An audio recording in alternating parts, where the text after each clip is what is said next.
It's Monday, September 14th, 2020. I'm Rim.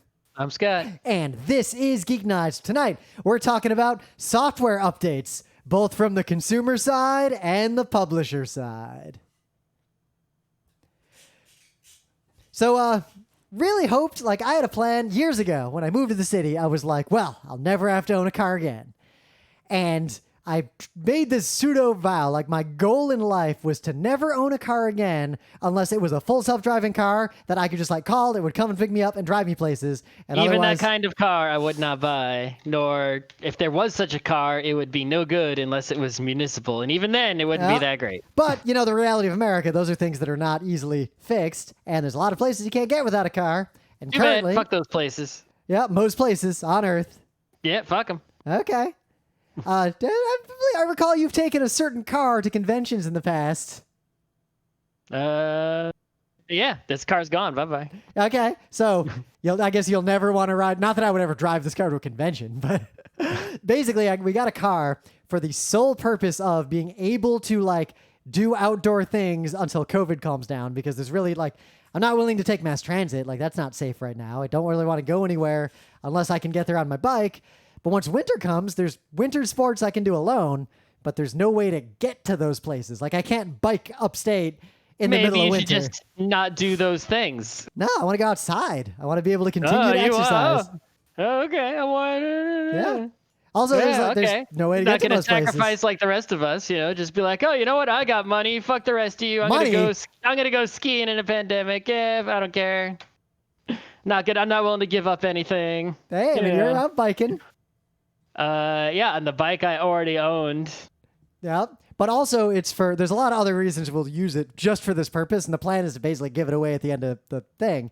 But when I rented a one-way car to get to the place to get the car, the interesting part was that on one hand, the car rental places have really changed their thing. It was this pretty well done, you don't interact with humans, completely contactless.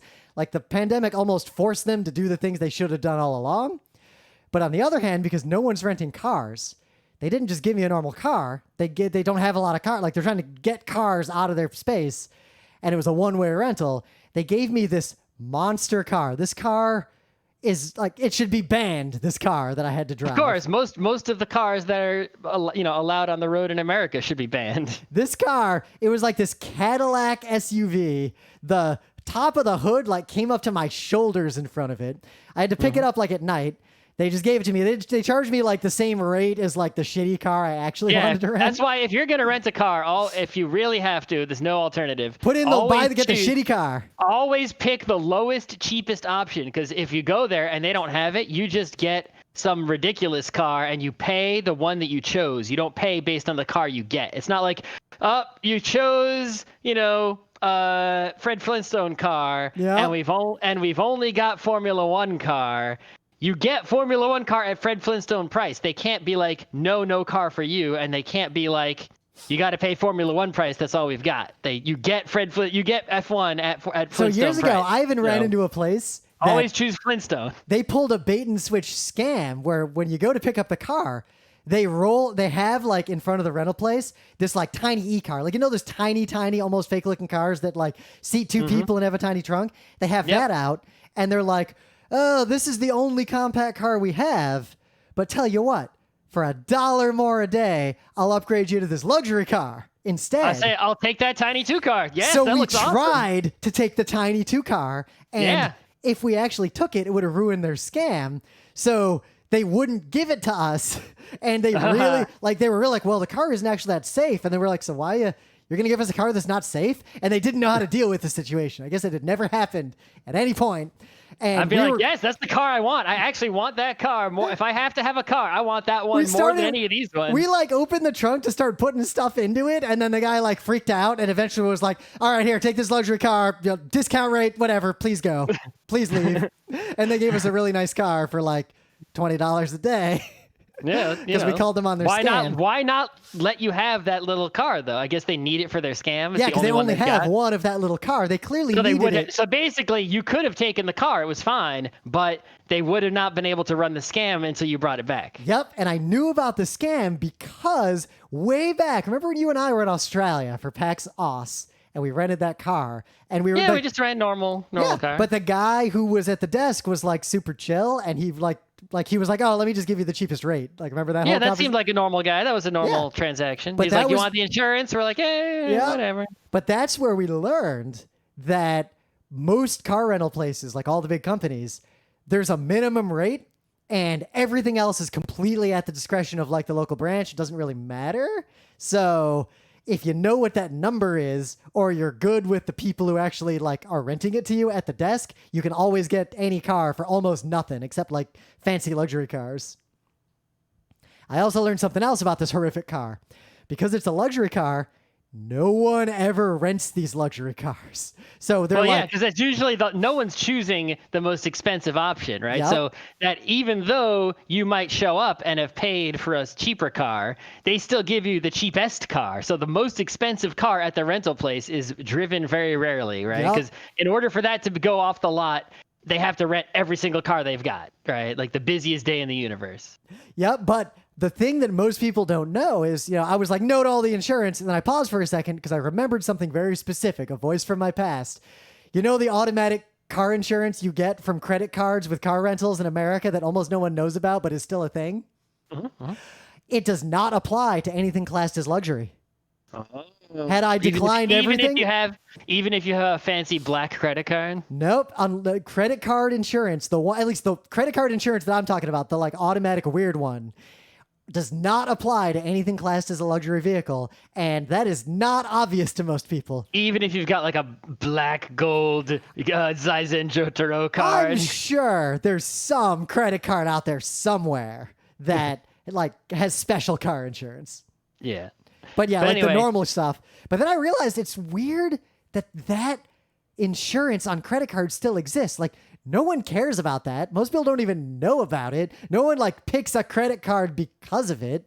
Almost every credit card has it. Like, why is it still a thing? And I can't figure out the answer to that question. The reason it's still a thing is because, let's say, you go and you rent the car, right? Yep. And something happens and you got to pay for it and you didn't choose the insurance, right? Yep. Well, odds are, right, a lot of people just don't have the money to even pay if they didn't choose the insurance. Okay, you didn't get fooled by the car rental. Yep. So it's like they don't have the money. They can't afford. So the car rental place is just going to be out, right? They're going to have to use their own insurance. The car rental place will go, hey, your credit card might cover this, and that way they'll get a payout. But here's the crazy thing. That is not on the kinds of credit cards that people who really don't have a lot of money have. Like, from what I can gather, secured line credit cards do not have that insurance. I don't know. Go ask someone who works at a credit card company why credit cards continue to offer all these services that we think are unused or largely unused. Yeah. I don't know. But yeah, this car, I had to like park it on the street before I could like get rid of it. But the good news is when I dropped it off at the other place, the guy who gave it to me was like, he basically was laughing. He was like, they're never going to give this to anybody. Like I think he was like doing it on purpose to get rid of this car. Yeah. I think they didn't have anywhere to park it. Yeah, but just one more thing, right? Is like, people might be like, how do you know that those credit card services are unused? I don't. But Yeah. I find it interesting that most people I know don't know those services That's exist. the part. It's one thing if people don't use it. It's another thing if people don't know about All right, but we know those services exist because we've been talking about them for years. When's the last time you used one of those services? it. Well, because I've never crashed a car. I'm just saying, your credit card offers tons of other services. Yeah, but like right? what? I don't know. I guess there's the there's warranty services Oh, if yeah. like against theft or things that are stolen. I forgot about There's, that one because I've never needed it. There's concierge services. You I call know them about up those. I don't use them because they don't do anything. I'm just saying, it's like there are all these services that if you have pretty much any credit card, it offers a lot of, you get a bunch of stuff you don't even know about. I tried to use the concierge once with the Chase card. I was like, hey, they claim to have like all these event things. Can you get me Rangers tickets? And they were basically like, no. And I was like, okay, never mind. Yeah, Like but- the best they could do is like get the same StubHub I was going to go to myself and do it for me. Right. Well, Okay. that's what it is. It's a call up on the phone, and someone does a thing for you. It's not Yeah. a better inside line. It's call someone on the phone and they take care of shit for you. That's what it is. But the point is that we know about these services and we never use them. So I assume, based on that and the fact that no one else I know, unless I tell them, knows these services are there, I assume they're going largely unused. Why do the credit cards still have these arrangements to have those services exist, right? They're still paying that person that you called who couldn't help you. That's still a job someone's being paid for. Yeah, I mean, maybe it's all outsourced and aggregated. Like, I don't know. It costs someone's money, though. It costs someone money. Yep. Right? Might just be that because we don't work in that industry, like we don't know there's some specific reason why all these things that money exist. could go into the CEO's pocket instead, and no one would know, right? So yeah. I don't know. I was thinking about that weird car insurance because it comes up a lot in my life because I know about it, but I realized that like especially people younger than us just have no idea that exists. That's like not a thing. Why would you know? Your credit card doesn't tell you. Yeah, exactly. They almost like go out of their way to not tell you. And they'll tell you that they're giving you things. If you Google for it, you find like third-party websites that are like, this credit card covers these cars. Yep. Credit cards only brag about, their low interest rates and their whatevers, right? They don't brag about all the other shit. Yeah. So yeah, that was my weekend. So there's big news. Like, yep, we've been talking about this on Geek Nights for quite a while, on and off, right? I wish I could find the episode where I first mentioned it, right? But Nvidia, right, who makes all the GPUs that are the best, right, is buying Arm holdings, right? So if you don't know, the majority of CPUs in the world, I don't know if that's true. There might be some like tiny ones people don't think about, right? But most of the important CPUs in the world today are built on the Arm CPU architecture, right? So you think x86 is the big one. It's like, nah, that's only in PCs pretty much. Yeah, PCs, workstations, servers, but not all servers. Nope, not all servers, but mostly desktop PCs, laptops. That's where you find x86, and even ARM is creeping into those areas, right? You see, Apple is switching from x86 to ARM. Already, all iOS, Android devices already run on ARM. Pretty much every car has ARM CPUs in it. If it has CPUs at all, it's not just a mechanical car, right? It's like if you have like a smart TV, that's an ARM CPU, almost definitely, right? So ARM, this company, right, it's sort of a weird company, and that it's sort of an IP holding company, right? It doesn't like make CPUs directly, right? For example, your iOS device has an A whatever CPU in it, right? But that CPU is made by Apple. Apple doesn't own ARM, obviously. Nvidia does now, and SoftBank did before. So how is Apple making these ARM processors? Because they license, things from ARM Holdings, right? So all these CPUs in the world, right? All these people making ARM CPUs now have to license the ARM technology from the Nvidia Corporation, right? For most devices that you would think of as having a CPU, right? That's a huge deal, right? It's going to affect everyday computing for people years from now. You're going to see, especially with the downfall of Intel, as I said before, you are going to see the all NVIDIA computer. It's coming, right? Just a computer you buy. It's got nothing but, obviously not everything in it will be made by NVIDIA. I mean, even an iPhone, Apple doesn't make the screen. They don't make, right? There's a lot of parts in an iPhone Apple doesn't make, right? But we're talking the major chips, the big ones, right? All those little I/O chips and radios and all the small bits. Now, right? this is right hot on the heels of the pretty like serious announcements about the new NVIDIA graphics chips. Yeah, that's true. That's true. But that's just, par for the course for NVIDIA, right? Just keep upgrading their GPUs, right? But yeah, so now NVIDIA is like, by owning ARM, is now absolutely a bigger, more important company than Intel, right? And AMD, right? They're like maybe the biggest and most important chip company there is now by owning this and all the GPU stuff.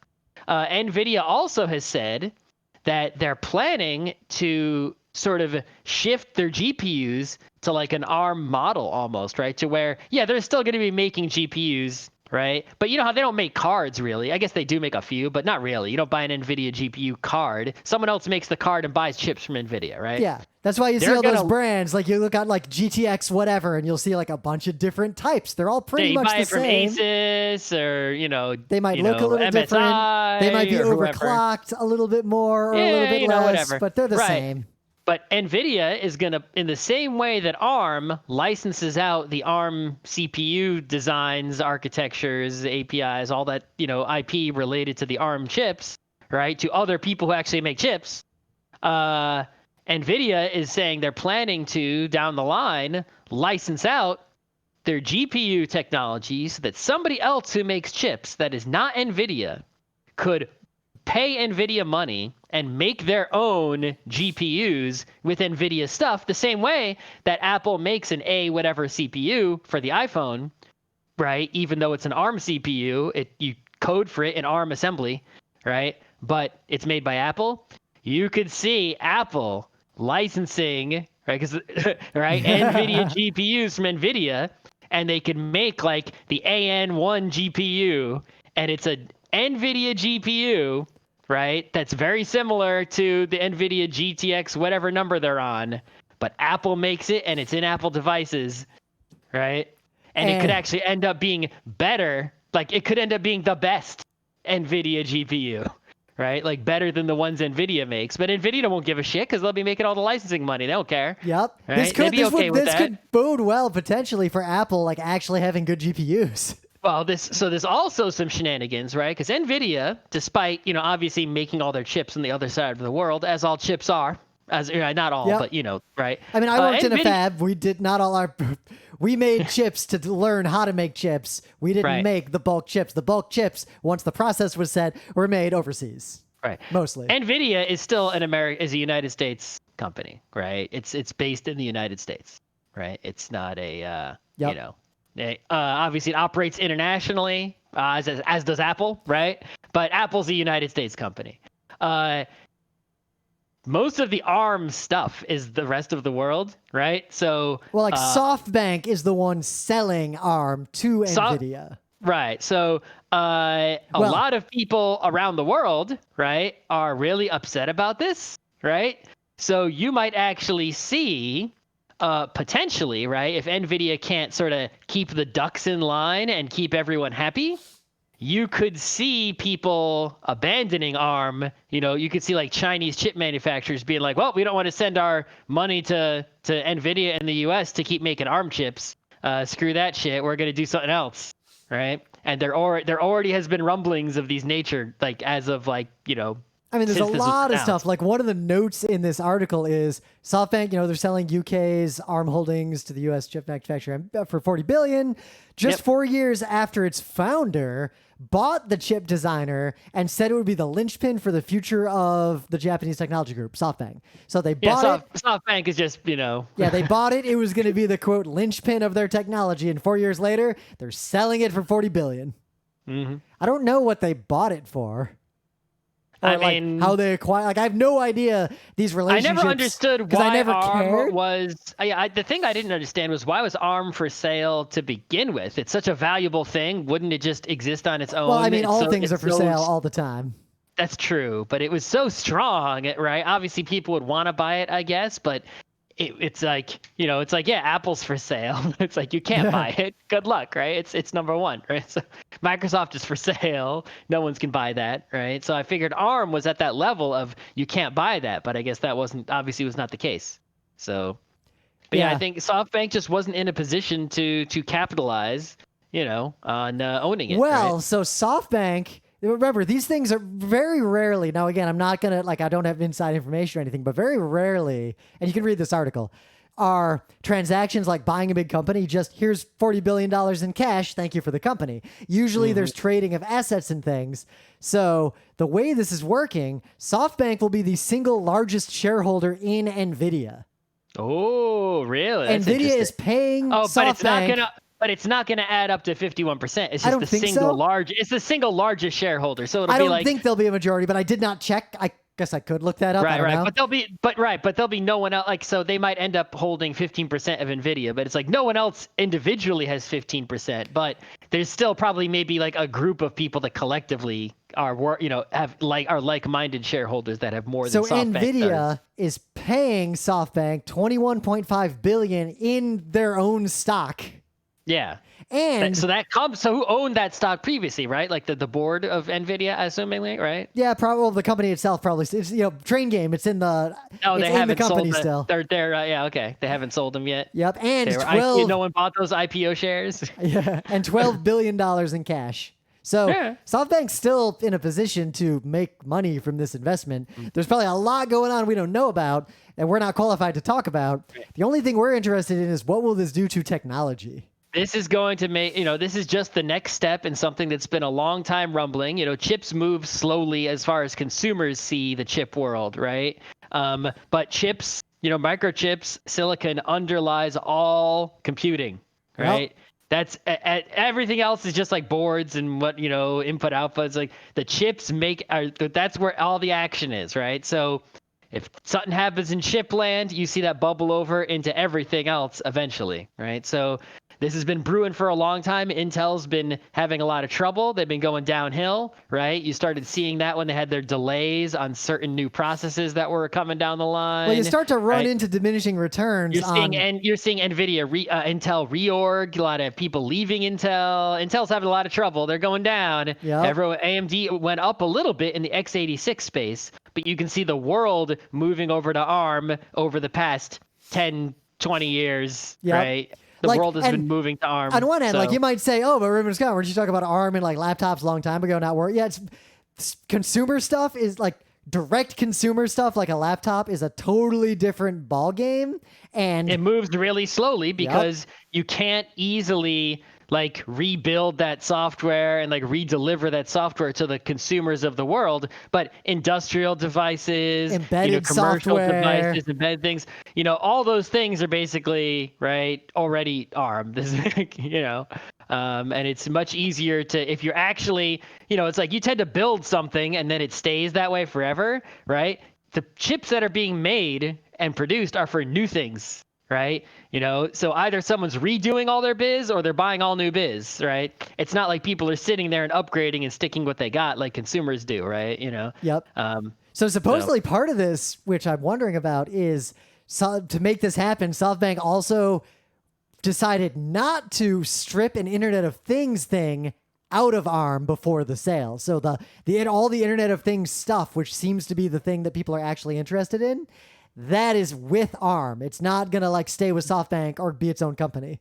Yeah, there's also like a lot of like AI and other, sort of smaller concerns that fall underneath, right? That Nvidia can now shift according to its interests, and you'll see a lot of articles around talking about each individual sort of aspect of this, right? From, the different angles of all the different things that are affected. And that's sort of the point, is like, wow, there are so many things that are being affected by this, right? Yeah, like even reading this article, like you'll learn names of companies you've never heard of just reading this like really high level article. All of those things down the line, right? All of those different, areas, right? The AI area, the car area, the graphics area, all these areas, right? That's how big this is. It's like this foundational, shifting. So,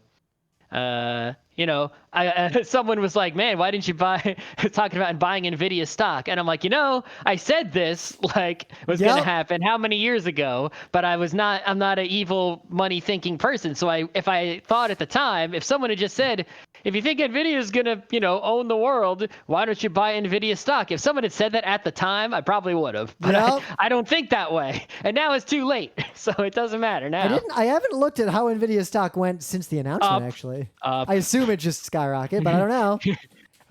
I'm pretty sure it's NV, right? Because I personally don't invest in technology stocks, so. NV up 17% today. Yeah, that looks about right. Yeah, okay, that's a lot. Oh, no, wait, that's DraftKings. Nvidia, why is DraftKings up them? It's actually only up 5% today. Let's see. Yeah, it's for not some reason significantly up on this Why news. is Yahoo Finance fucking this up? I type in, it's NVDA. Okay, yeah, NVDA. I typed in All right, it's up 5% today. Why was DraftKings up 17% today? I guess because football's back. Maybe because football's back for now. How come when I typed in NV into Yahoo Finance and pressed enter, it brought me to DraftKings, and when I typed in Nvidia and pressed enter, it brought me to some natural gas corporation? Only I had to type exactly NVDA, the correct symbol, to get it. Wait. Oh, I have to type in the correct symbol to get it? Welcome to my goddamn job. Why shouldn't it be fucking intelligent enough that if I type in NV, like this is the #1 stock that begins with NV? Is it really? Why would why would it take me to DraftKings DKNG when I typed in NV? Why are you on Yahoo Finance? It's just the first thing I went to. I went to Google Finance. If I type NV, it says NV does not match any financial results. Oh, Google. And if I type N, it suggests some stuff. If I type NV, it suggests Nvidia as the first thing. And then Novavax. If I press enter, I expect it to go to the first suggestion. That means I like the first suggestion. Take me there. I'm pressing enter. No, I hate that UX because if I see a drop down, you know how often I type something because I want to search for the specific string. Some recommendations appear that are not like they're longer versions of that I don't want. All right, so yes, I agree with that. When you're on Google, you don't want it to. But I'm on Google. No. This is Google Finance. If you basically, unless you type in a correct symbol, you don't get search results. So there's no reason. It does do a drop down of. I typed NV. Yes, here are the three things. The point is, there's no search results. If I type Nvidia and press enter without clicking that first suggestion, it takes me to nothing. So it's not like, oops, I didn't want to do that. It's like there's no reason you would ever want to not pick the first suggestion when pressing enter. On a Google search, I agree. You want to just go to your search results. You don't want the suggestion. Also, there are a lot of results. There are a lot of stocks. Like, you know what the symbol for Ford is? Just F. Yeah. But then Facebook. If I press F and press enter, actually, I type. Oh, but that's because it is the symbol, right? Yeah. Yeah, it actually is the symbol. Yeah, it's the symbol. Okay. But it's also the first suggestion. Also, globally, there are many stocks that have the same symbols. Well. Because symbol is not unique. You want to type in a QSIP or a CDOL. You want to do it the right way. It should make you type in a QSIP or a CDOL or an. The point is, there's no NV. So if I press NV and Nvidia is the first suggestion, and searching for NV doesn't do anything, pressing enter should go to the first suggestion. But I'm just saying there are a lot of different identifiers of stocks. There are stocks that have the same symbol. Well, no one's using those on Google Finance, so they don't matter. Google Finance is global, so you never know. No one's using that. All right.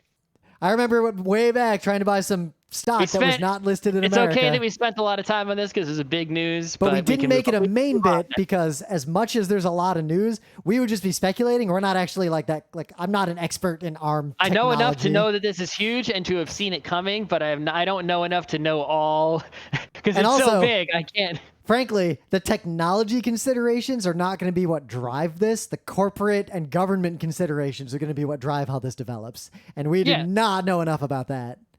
Well, I mean, the technology considerations I don't think are going to change. They're definitely going to change, but they're, you know what it's like? It's like there's the vector of where like computing technology is going in the world, and it just turns slightly in a slightly different direction now, but down the road that'll end up being a big difference.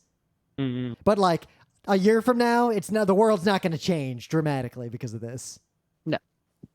So in some really brief news that just highlights a problem in technology where there are certain problems that are caused by humans and they seem trivial, but sometimes they have real world consequences. Like time zones messing up can kill people if you're making the wrong kind of software.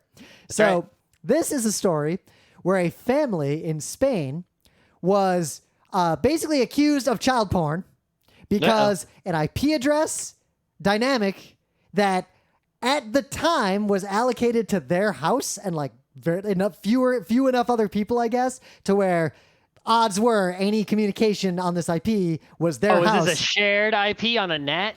No, within one single family home, it looks like.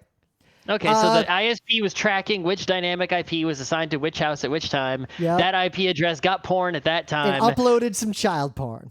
Okay, so it could have been they're guilty. It also could have been a mistake, obviously. Anything can always be a mistake, right?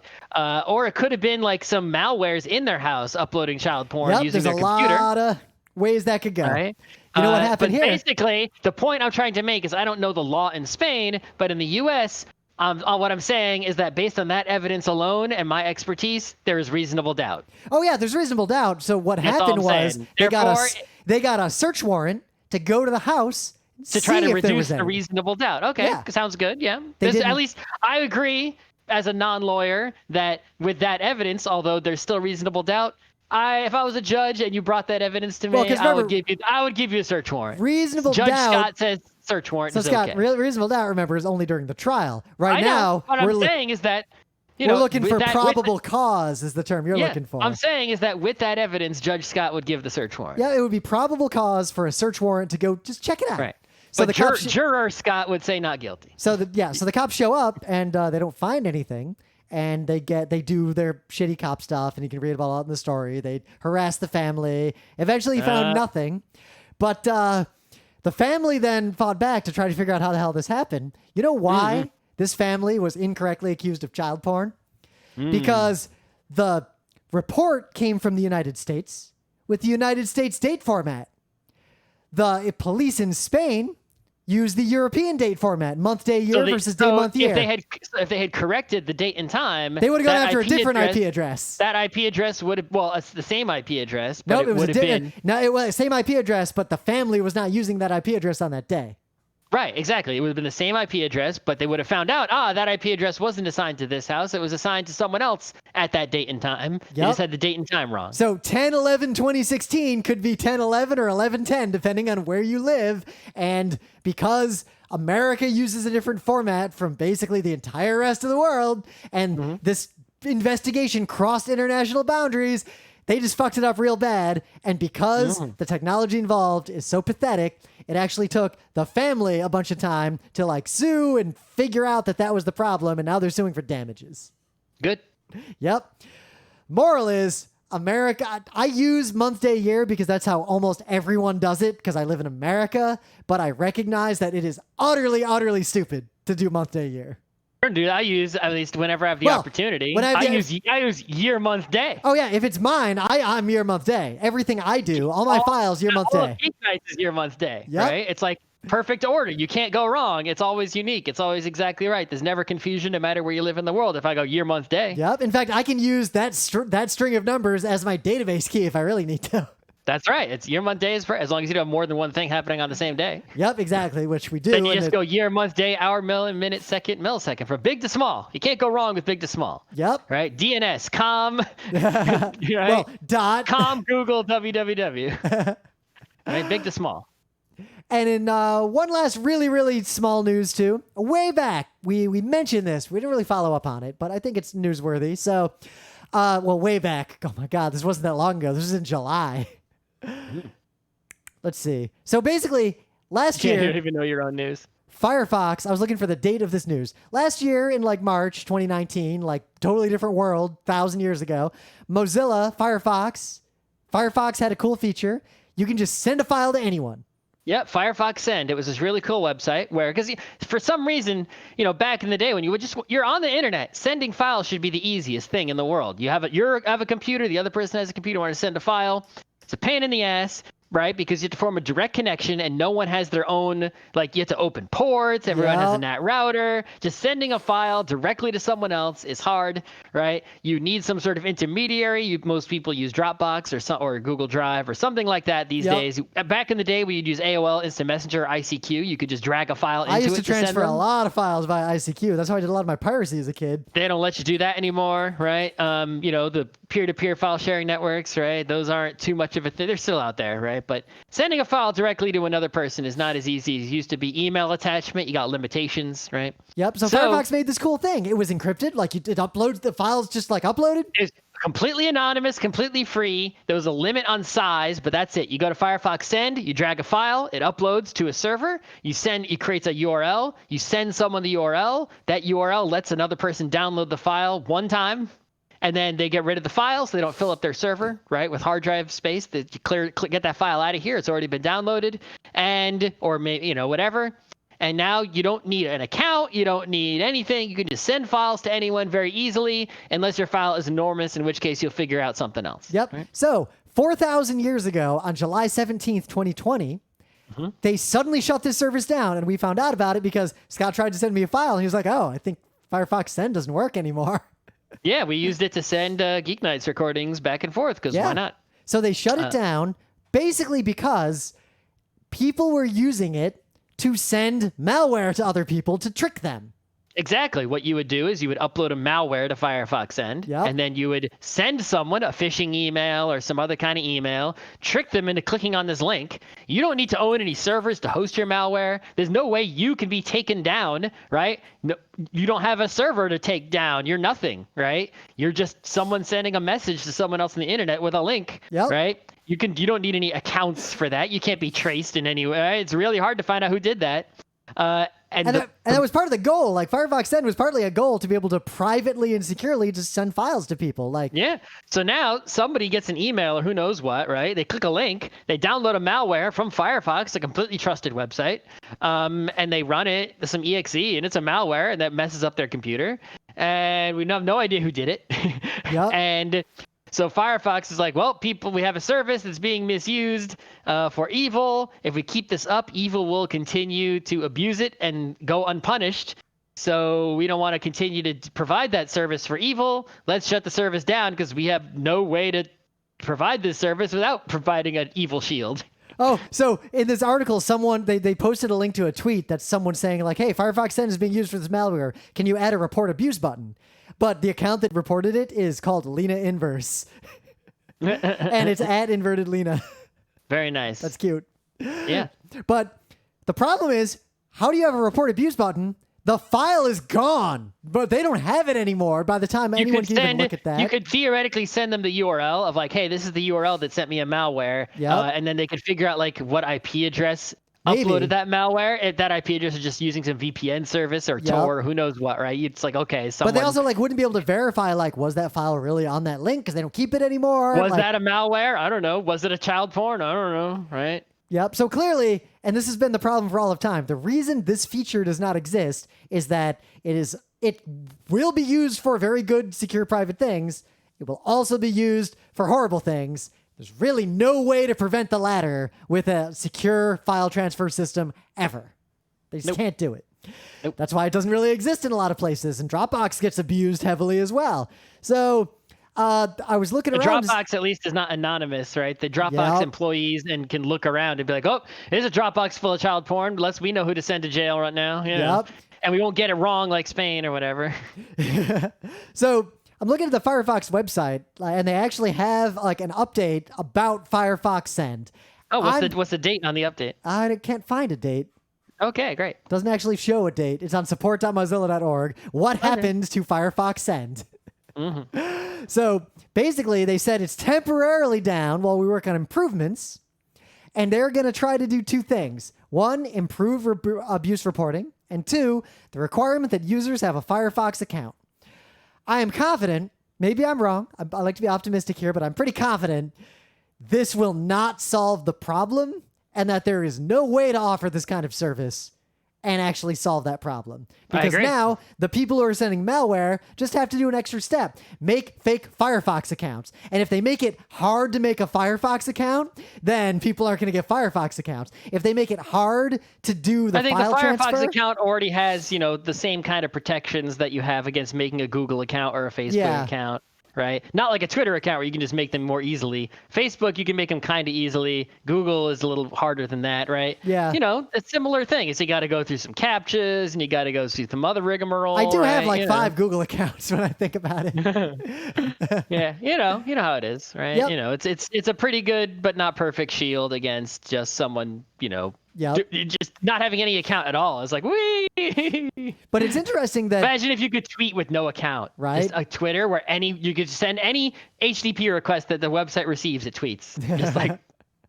So I guess the moral of this one is one of the things that most people want on the internet and would use in good faith for good things, like a killer app of the internet, it's been obvious from the beginning of the internet, barely exists and basically can't be offered unless society is willing to accept all the evil ways someone might use this very simple technology. And there's almost just really no way around that. Like, you can't heuristically analyze the files people are uploading to see if they're malware, because then you're violating the privacy and defeating the purpose of the feature. So we'll see.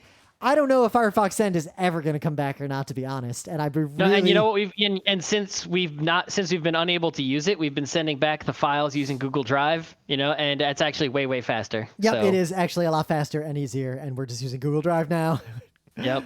Because we both have accounts, it just works. But it doesn't serve the same purpose as just send a file to someone. It's more like Scott has an online cloud account.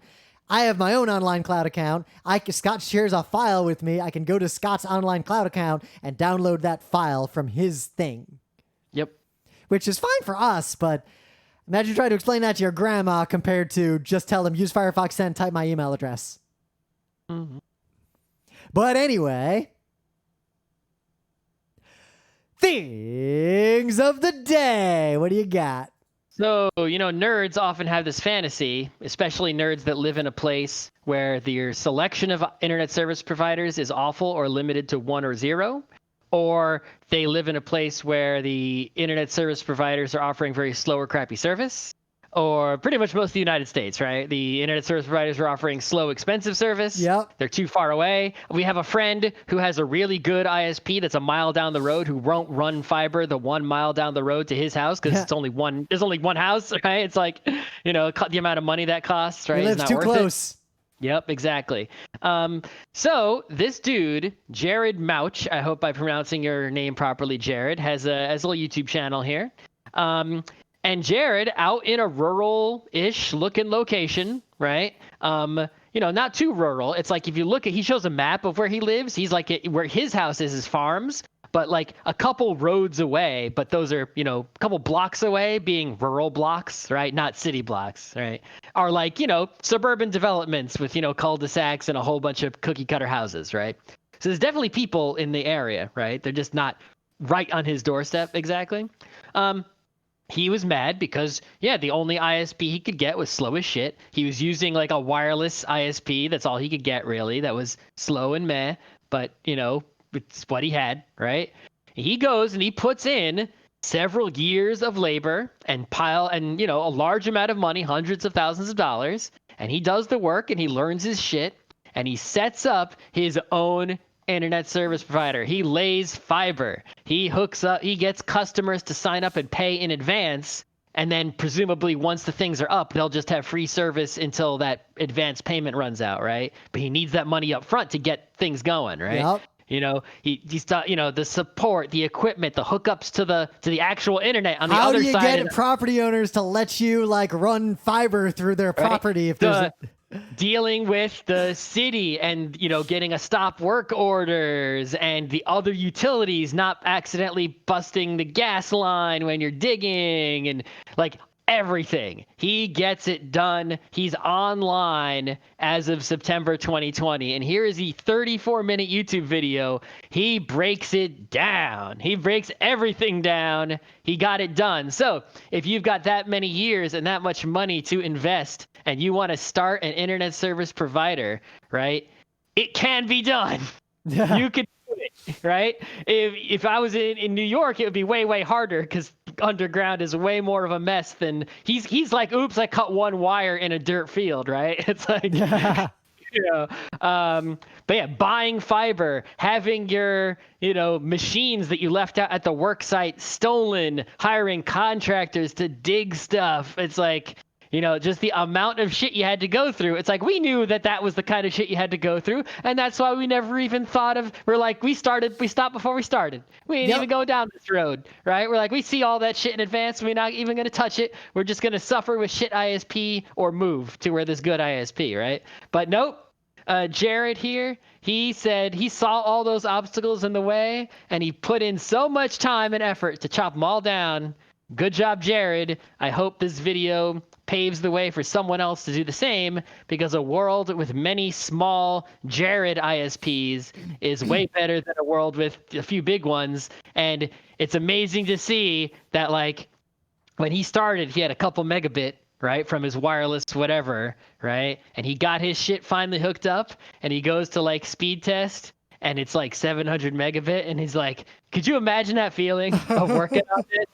Right, living in a farm somewhere where there's no good internet, and you're an internet-y person, and you're suffering with like 2 megabit, for years. And knowing that you just did it yourself, like that's your hardware. You put in so much time and work, and you have customers too who are going to be using this, right? And one day you turn it on, and it's just 700 megabit of real internet, not some Garbo Verizon internet, right? It's like, damn, that's some good shit. So you can I love his slide on like the cost breakdown because he has a little bit at the end that's like maybe still cheaper than moving. He breaks it all down. He breaks it all down, right? But then there's the line of this might have actually been cheaper than moving to a place with better internet. Yeah, it probably was, especially since he was getting income too, right? It's not just all cost, right? He's eventually going to get money from, What's cool though is that this also really shows the, like, a lot of nerds in particular, especially tech nerds, they get this impression that things are pretty straightforward and easy. Like building something big is as easy as building something small. It just takes longer.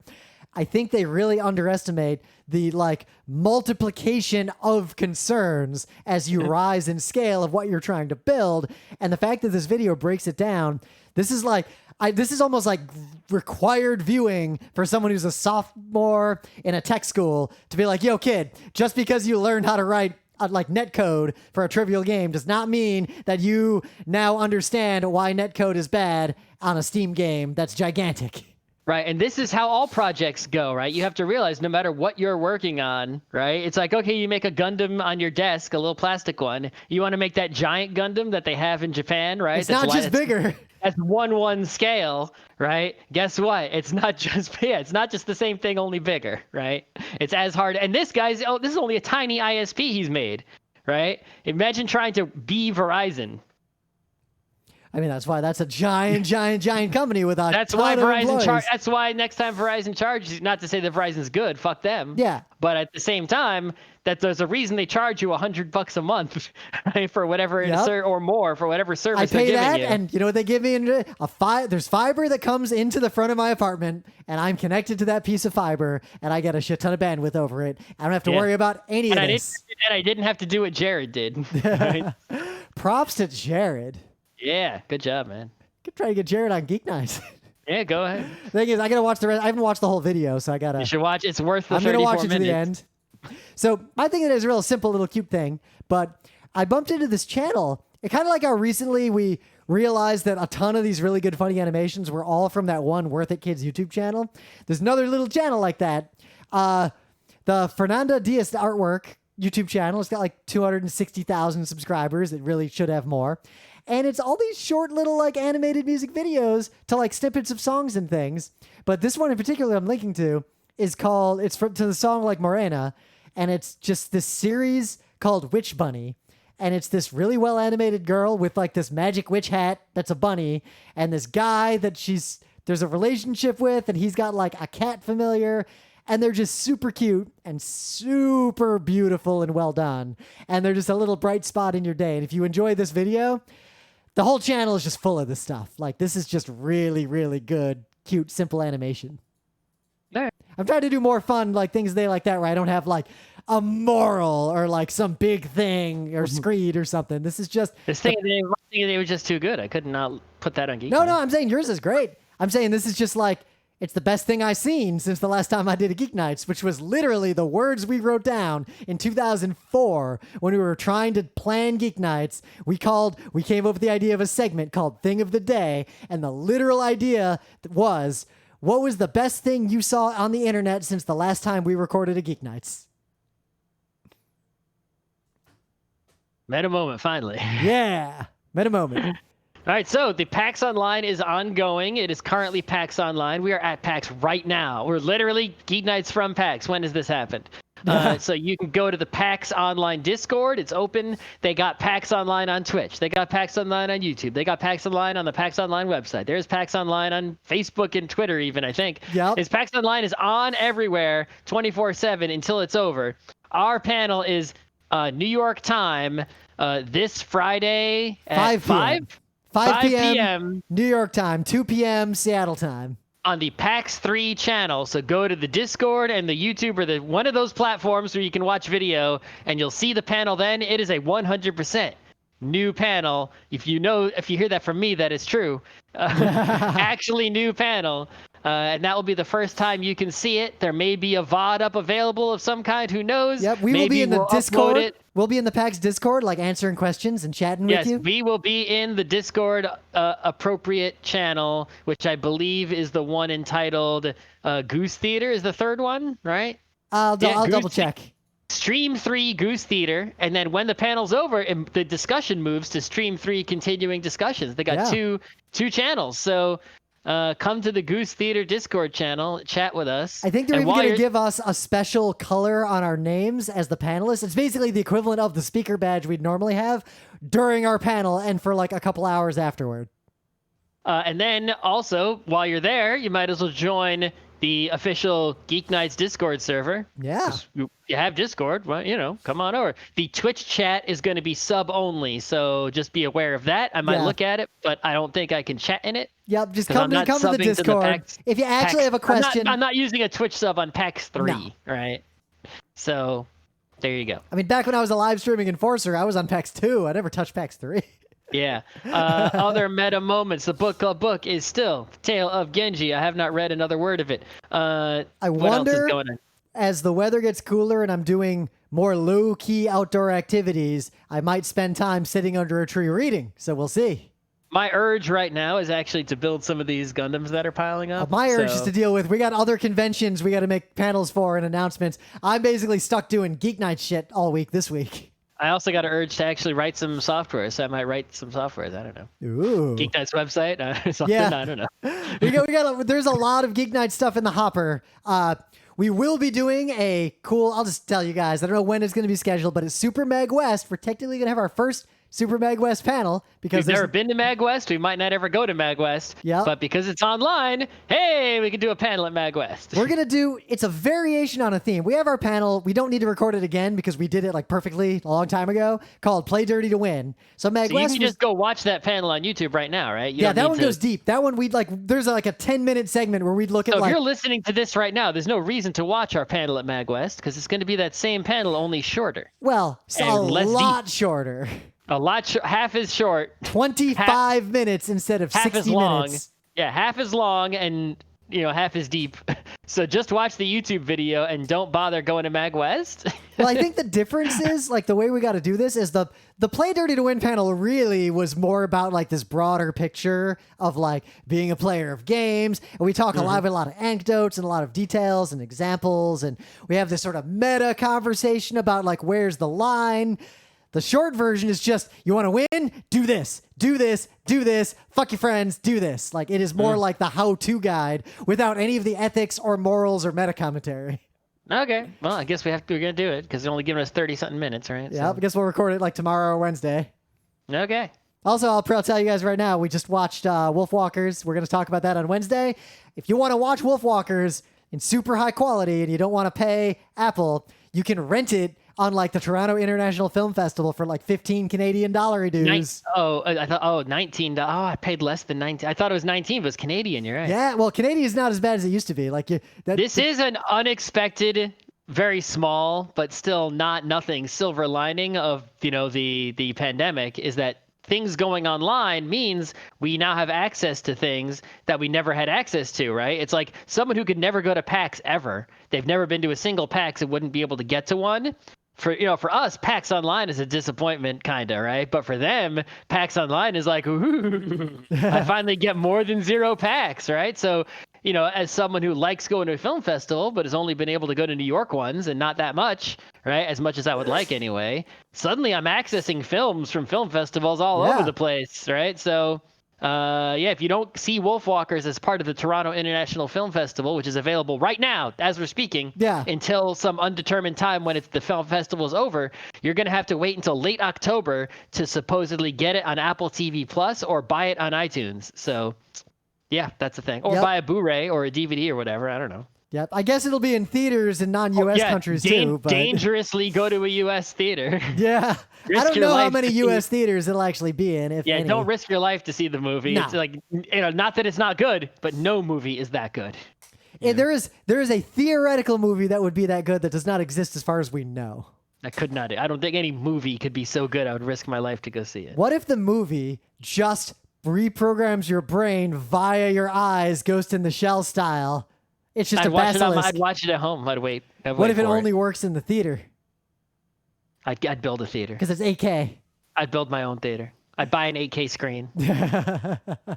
That's worth buying, right? If it's worth that, if it's worth risking my life, it's worth spending out the money for an 8K screen. But yeah, serious talk. Like, don't go to a theater, especially if you're in the U.S., to see any movie for the foreseeable future. No one listening to this is allowed to go to a movie theater until I go to a movie theater. No one. Also, no one can go to a sporting event until I go to a sporting event. That's the rule. But that means if you take an evil and dangerous action. I'm assuming that you're all more risk-takey than I am. That is the assumption. Yeah, you are pretty unrisk-taking. Like, you'll bike, but you won't bike fast downhill. Rim skis. I don't ski. That's how come you know. Well, like, Scott has a much better bike than me and can bike faster and further than me, like on long distances. But if there's a downhill, I'll always pass Scott because he will slow down a little bit for safety. I basically never brake on a downhill. Well, I mean, my bike, just even if I don't pedal, goes faster downhill than Rim's bike, regardless of who's on it, just because my wheels are better. But I hit the brakes, and therefore, like, that's how it is. Anyway. All right, so software updates, because we realized we never really talked about this in like a generic way. I think you deleted the episode. I have a vague memory of doing an episode. Oh yeah, the way we come up with new episodes for Geek Nights is I look for a show we already did that would be easy. I delete it from the database. I purge all records of it, and then I tell Scott, "Hey, turns out we've never done a show on anime," and then we do a show on anime. So from the perspective of a user, right, there's a lot of people out there, right? Let's cut to the chase, right? So there's a lot of people out there who don't like to update their software. They install it, they like it, it works, and they're like, I don't want no updates. They turn the updates off. They refuse to install updates. They let the updates build up, right? And and it's understandable why some people would feel that way. There have been times where updates have burned people. Just recently, there was an update to Lightroom that caused a lot of photos, if you were doing things a certain way, to be irrecoverably deleted. If you didn't have your own backups separately, right? A lot of people get mad when software updates and changes the user interface, right? I like old Microsoft Word. I don't want to use the new one with its ribbons or whatever the hell, right? They don't want those updates. And so people refuse to install updates, and they've never noticed getting burned by not updating, right? But even though they have been burned, right? There may be new features that they've missed out on, they don't realize they've missed out on. And there may be security holes or other bug fixes that come in those updates that they're not aware of, maybe because they don't see the bugs. Maybe they got used to the bugs. Maybe the security threat, happened and they just didn't realize it, or maybe they just got lucky and it was never exploited. And so people have this attitude of not updating. I think that's stupid. Yep. If I get updates, I install updates immediately and always to everything. Pretty much. I like my Windows. So the only thing I'll do is like Windows updates, I will schedule them or defer them if I'm like in the middle of something. Like if obviously, I'm like, you restart your computer while you're in the middle of a Geek Nights episode. If an update comes up now, I'll run it tonight, tomorrow morning. But let's say I'm editing a 4-hour-long panel to upload to some crazy new convention, like it's a big deal, and the deadline is like Saturday at midnight. I'm not going to let any Windows updates happen during that week when I'm finishing all that editing, just in case. But once I upload that video, Windows Update happens immediately. That's right. But most people who make a claim like that, they don't actually have like a serious thing that they're waiting for, or like they have this weird unreasonable unwillingness to let Microsoft update their stuff. Windows updates don't actually break things that often. It's pretty rare. Unless you're in enterprise, in which case it's someone's job to deal with that. Exactly. And if you got burned once, it's like, there's a chance of being burned by some updates as a user. But if you want to avoid being burned, right, because, the lesson to learn is not don't update anything ever. The lesson to learn is if you really, are that concerned, every time there's updates, go and look at the change logs, do your research, figure out what those updates actually do, what they don't do. Have other people deployed them or not? Are there any known bugs in them, right? And then decide whether to install the updates, right, or not, right? And that's... Of course, the or not is tricky because one thing that can happen, like I used to manage this stuff in an ancient time. It's funny nowadays. I don't know shit about how Windows subsystems work anymore. Like, I'm Googling like everybody else because I don't like have to deal with it much except on my workstation at home. But there was a time when that was my job. So I had a situation once at an employer where there was a Windows update. That Windows update broke some critical software that's old.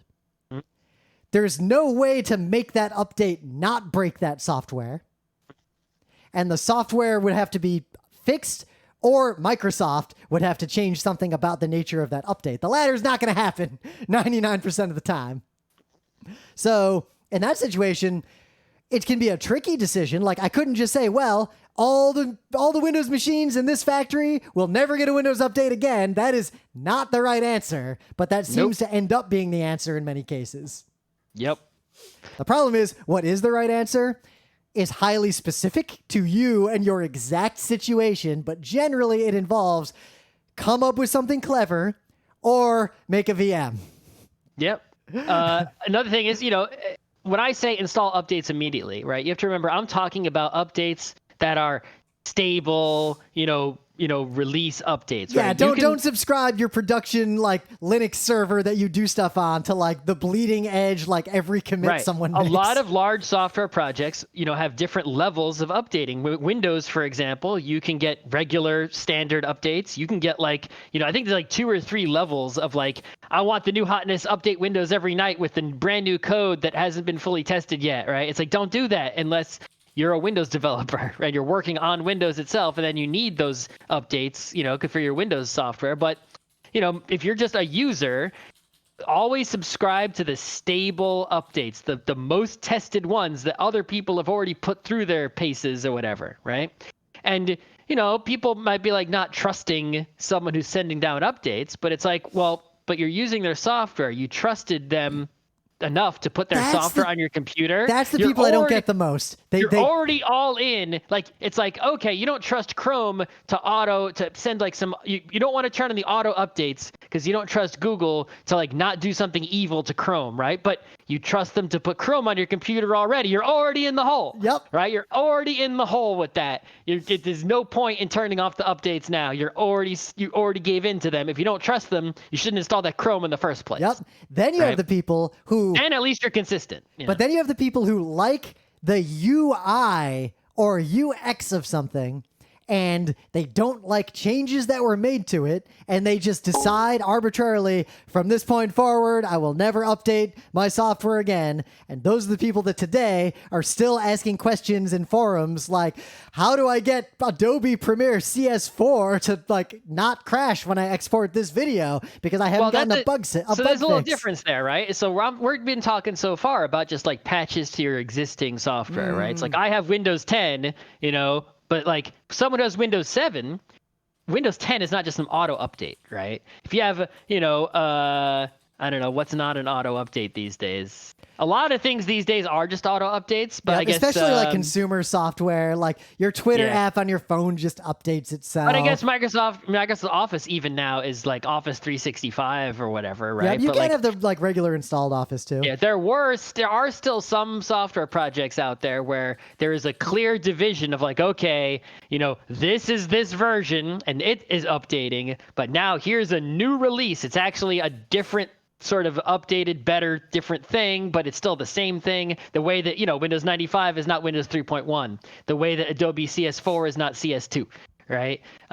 So for those situations, it's like, do you upgrade, right? Because now upgrading is not some automatic free thing that you just get, right? You have to actively choose to switch from the one you're on to the next one, pay money possibly, right? So doing that switch, I think, is basically, especially if it costs money, you have to consider that as just, not an update, but as a new thing. And the question though is, where is the line between like, what is new software? When do I replace my car, right? It's like, if your car, if you're getting a free radio that's better than your current radio, that's an update, right? But it's like, I drive a 2000X Honda whatever, and I'm going to switch to a 3000X Honda whatever, because the car was managed to last 100 years before it broke, right? It's but then, look at Adobe software now, because now that it's subscription, instead of paying for it, you basically just... Subscription versus,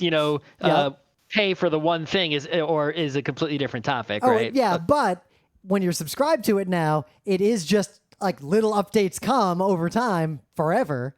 And Yep. there are people who still resist those updates the same way that they resist the Microsoft updates. Yeah, those once you if you like, we can put off the subscription versus not discussion to some other episode. But once you're in the subscription zone, it's like all those updates are what you're paying for. You have it. You're paying for it already. Yep. Right. You're turning off those updates. You're basically throwing away your money. A and B, like most of those updates are new fancy features, not bug fixes. Yep. Right. So you want those updates. All they're doing is making shit better. Now, it's funny when I think back, like when I used to toy with Linux and run servers and stuff more often, I tended to curate updates a little more, but I think that was just my younger brain, like trying to have more control, even though it didn't really matter. And I tended to separately, because I was a nerd trying to do stuff that wasn't super stable, I usually often needed to jump into less stable versions of updates to make things work.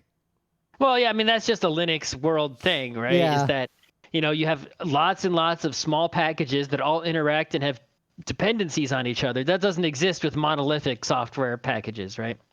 And so, especially if you're, messing with your computer as a hobby, right? Like using a Gen 2 or an Arch Linux or something like that, right? It's like, yeah, it's like you want to, here's a program I actually want to use. Here's all its dependencies. Here's another program I want to use and all its dependencies. And there's a lot of overlaps and mismatches. And, there are ways to manage those. But yeah, it can cause some issues. It's like, if you want to change the default Python on your computer from 2 to 3, and now this other thing that only works with Python 2 is looking for the default Python, you got to go fix it. You can run into problems there if you're just always updating everything, which is a good reason to, if you actually want to use your computer and not play with your computer, that you should use a distribution like, say, Ubuntu or Debian or something more stable. One that's stable and has like semi-monolithic or at least like automatic updates that are just binary reasonable. Distributions, not source distributions, right?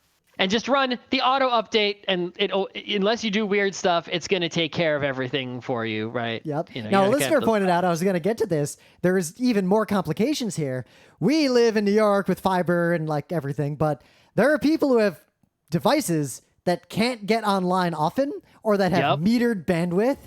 Yep, very or true. Unreliable internet, and sometimes you can't update, or you like have to go through a rigmarole. Like I remember, I knew someone when I worked at IBM. They'd like had basically an ISDN line at their house, so they couldn't actually update. That their used own to be the computers, shit, though. right? That used to be awesome, right? Yeah.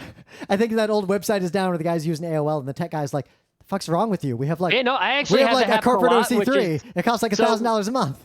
When I'm at home, iOS apps have a lot of updates, right? A lot, especially some of the popular ones. You'll get updates maybe like once a week even for some of those things, right? So every once in a while, my iPhone, it'll either auto update the apps on its own, or I'll go into the App Store and I'll just push the button that says update all the apps, right? Yep. And sometimes there'll be like 10 plus updates in there, like on a regular basis. Yeah, I tell my phone to only update when I'm on Wi-Fi. Yeah, if I go on a trip, like say to a PAX, if I could do such a thing, right? I don't, the internet that I have when I'm not at home is airplane internet, hotel internet, maybe an Amtrak internet, right? My data limit on my phone. I am not updating the apps. My data on my phone. I'm not using any of those to download all the updates. When I get home, it's like 40 apps need updating. It's like, all right, let's do it all now. Which is also kind of a good thing because like it's similar to the example you said where you're editing the thing for a week and you don't do updates then. It's like I'm on a trip. I can't afford to have anything break on my phone while I'm on the trip. I need all this stuff to be working. And then when I get home, I can do all the updates. Yep. In fact, I was on a trip where I think the JetBlue app stopped working on my phone because the new updated version doesn't work with a whole ton of Android phones for some reason. And they didn't fix it. And I don't fly JetBlue anymore, so it doesn't matter. That was before COVID. But literally, I flew somewhere with like the electronic ticket. And then when I tried to go fly home, the app wouldn't work on my phone anymore because it updated on the hotel Wi-Fi. Yep. All right, so let's, there's a lot more to say on this, but let's go to the other side, right? So you're a software developer or a software publisher of some kind, right? You have clients, users, be it inside a company. I guess we'll have to talk about inside a company or, enterprise versus enterprise separately. is its own world. Like that's and also there's less and less deployed enterprise software. Increasingly, a lot of enterprise stuff moves to a software as a service or SaaS model. You hear people where let's there's talk just about that. there's a website that you go to, and the website is the program. So so there's nothing to talk. So the reason we didn't mention those things, like updating Twitter, is because as a user you have no choice. Right? There's no decision to make. It's like you're stuck with what they give you on the user side if you have a cloud app, right? It's like if Google updates Google Docs, it's like, guess what? You're using the newest Google Docs. Tough shit. Maybe if you're lucky, they'll be like, here's the new version. Try it out. Give us feedback. Look at Reddit. Reddit lets you use old Reddit if you want, right? For example. But there's usually a time limit on that. Like eventually the old YouTube studio gets shut down. Exactly. Though, they did. I actually, every time the new one came up, I said, no, I'm not going to use it because it's missing this one feature. And eventually they added that feature, and then I used it, and now the old one's gone. Mm-hmm. The feature was upload more than one video at the same time.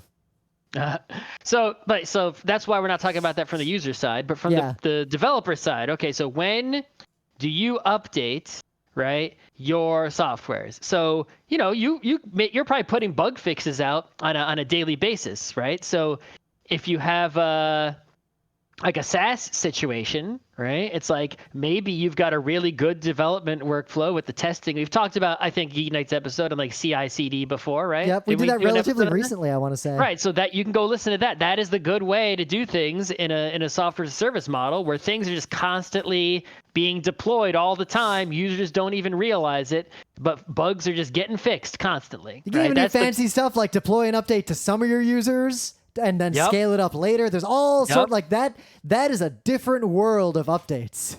Mm-hmm. Yep. And it's kind of an exciting world. Like I like that more agile, lowercase a agile.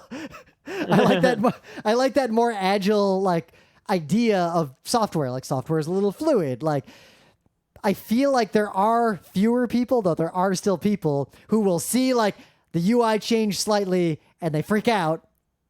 There still are people like that, but there are fewer of them because that is sort of the default model for most things people use nowadays. Yeah, that's also, again, a separate topic I think we've ranted about before, right? But let's say you're not that. Let's say you're making a product that's still delivered to users, setup.exe. They got to download it and run the update, or there's an auto update. You're making a web browser when, people only are going to get auto updates when you push one, right? When do you push one, right? So like we talked about with the user side, you have these different tiers. Maybe you allow users to opt in to getting, untested nightly builds or more frequent builds. You can test on them. I'm a fan of that UAT sort of model. Yeah. And then if those users aren't complaining and sending in, bug reports on something after a certain amount of time, then you mark those as being ready for the next go and you send them out to the rest of the users. Right. You also have to look at, the severity of what you're pushing out. Like, it's a security fix, better push that out right away if after you've tested it, right? But if it's a new feature, you should wait for that new feature to be like really solid before you go with it. It's not as important that it goes out so soon. You can wait to get, like you'll see Photoshop. They don't put out the new features in Photoshop until they're really solid, right? They're not like, here's some brush thing that barely works that we just came up with yesterday, right? But if this is a security fix, that shit goes out the next day, right?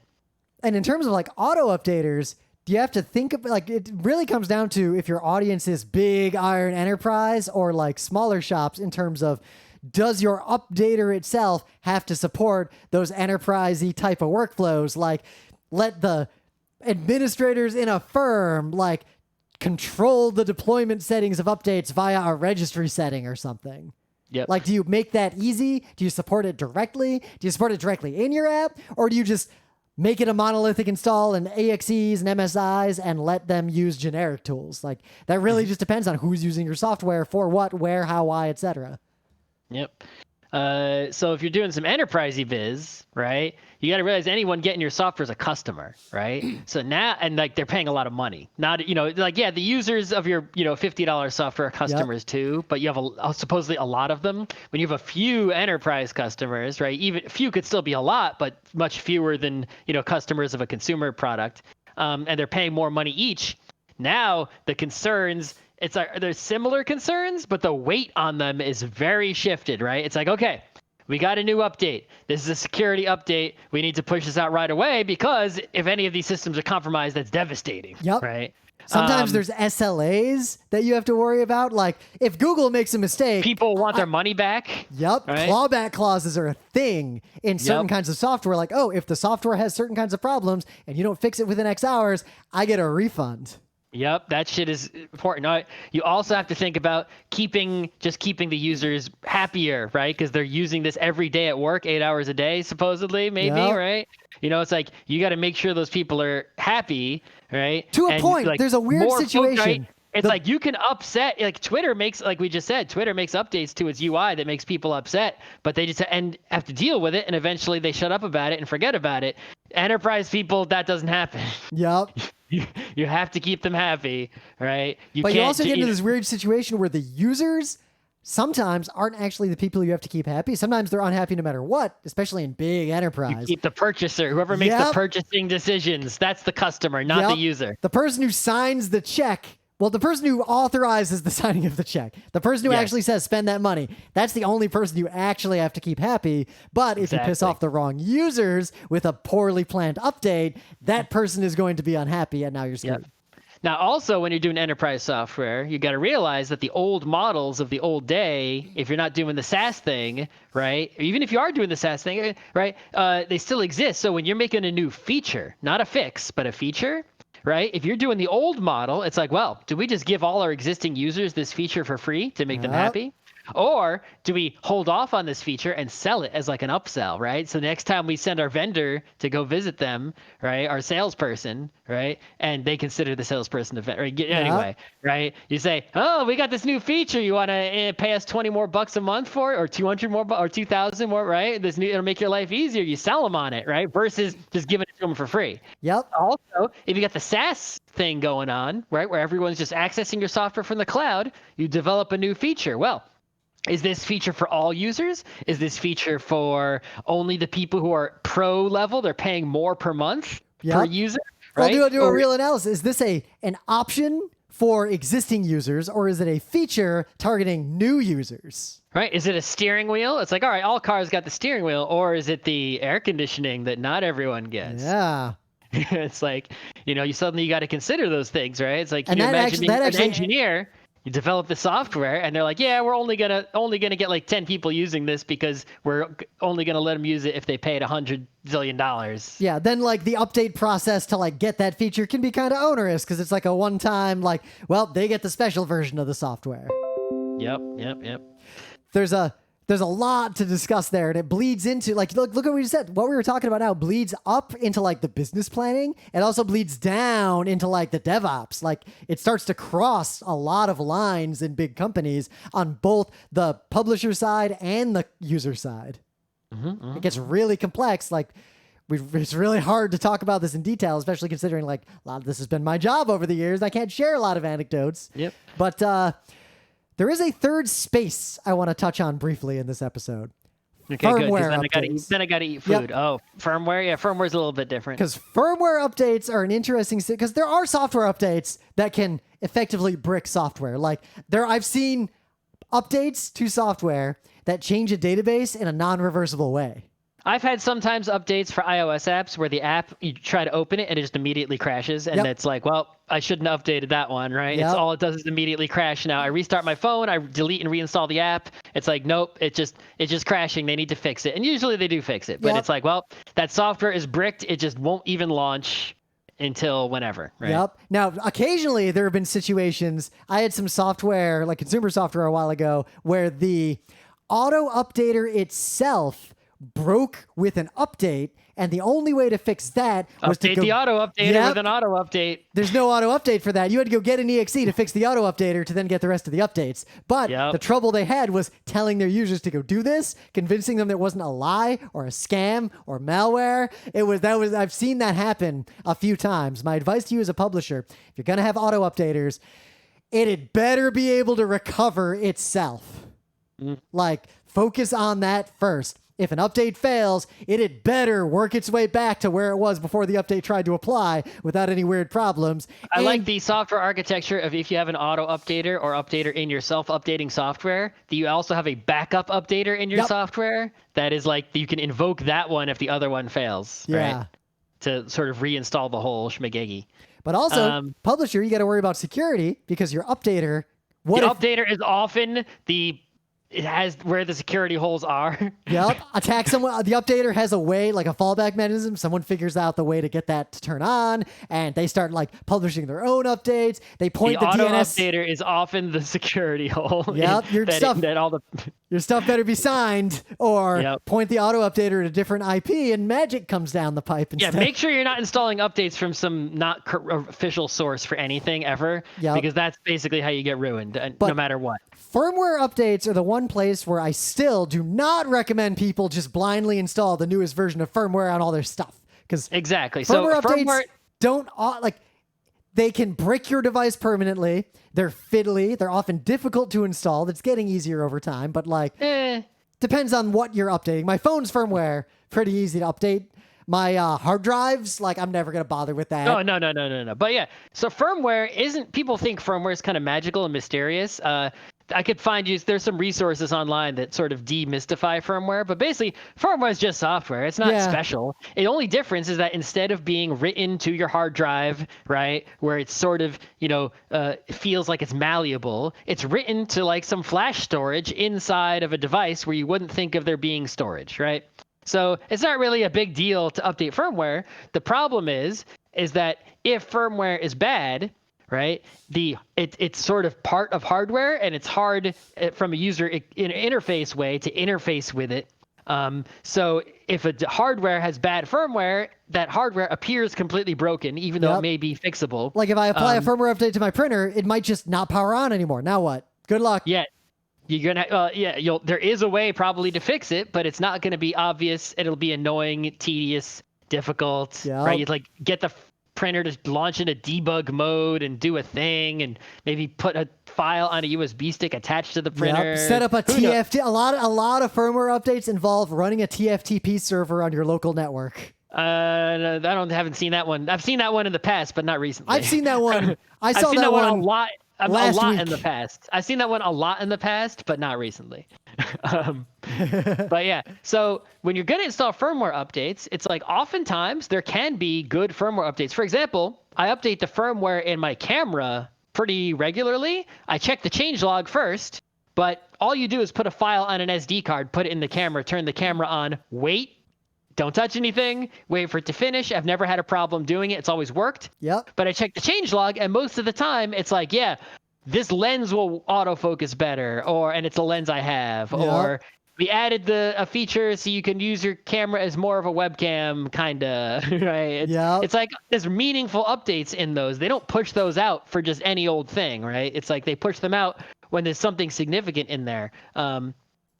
Sometimes they'll have to add extra pages to the user manual for the camera because they've added new features to the firmware. So it's those are good. But update your BIOS. It's well, what did they change? It's my BIOS is working right now. My EFI, my computer's turning on and functioning, right? What did they add, right, that I'm going to risk breaking my motherboard, right? If it's not something good, I'm not doing it. Yep. Why would I do it? What's the point? If there's no point, why it's not, you're not risking as much updating Chrome as you are updating your EFI BIOS firmware. And over time, some firmware is sort of auto-updating just like software would, and some firmware is just going to be fiddly forever or for the foreseeable future, and just honestly don't worry about it unless you have you are told to worry about it and have a specific reason to worry about it. Well, I think you actually should worry about it. You should go, know all the hardware you have and seek out if there are firmware updates for the hardware you have. Oh yeah, but not super. I do that once a year-ish. Yeah, no, you don't do it all the time. But just saying, those things are not pushed out to you. They don't raise alarms and say, "Hey, update." Then no one's notifying you of that, right? You have to go out and find it. But go out and find it, see what it does. If it does something meaningful, go ahead and do it. But if it doesn't, don't just let it go. It's you didn't even know about it if you hadn't searched anyway, right? There are some systems, though, that are auto-updating firmware. For example, my work laptop is this Dell Latitude whatever. And it's actually surprisingly came with a perfectly clean install of Windows, which I was oh, that's very nice. There's no Dell garbage on here. But there was actually one piece of Dell garbage, which is this app called Dell Command Update. Ooh. Dell Command Update gets driver updates for the laptop hardware and also firmware updates for stuff in the laptop I automatically. think, actually, that's a good point. Laptops in particular often have a bunch of firmware and some app like that. You should probably let that auto updater run. Don't delete that app. Right. When they first gave me this laptop, it was slow as balls and all kinds of broken and kind of meh. And after I ran del command update, it actually that became operating normally. So it did make a huge positive difference to actually run that separate updater. It's not a replacement for Windows Update. It only updates like laptop specific things that Windows Update doesn't know about. But that's an example of like sometimes the laptop will reboot after the del command update, and like it'll say like updating firmware, do not power off laptop, beep beep beep beep beep, right? Yep. So what does annoy me okay. though, firmware updates oftentimes still have the problem of it says don't update, like don't power off during and it will just break if you power off during Well, yeah, that's just a matter of how computers work. There's nothing you can really do about that, right? It's flashing data into a piece of flash memory that flash memory will not be able to be written to or read from if there's no power. If you cut the power now, it won't finish writing the software to the flash memory, and when you try to turn it back on, now that device won't operate. There's nothing you can do about that. And there are technological solutions to that, but they're not feasible. Like having backup flash memory. Put twice as much flash memory in the device, making it more expensive. Yep, that's not going to happen for like your low-end monitor or whatever. Right. Yeah. So that's the thing. All right. So we've gone long enough, and I'm hungry. So good time. See you guys Wednesday. Update your shit. Yep. We'll walk the wolf.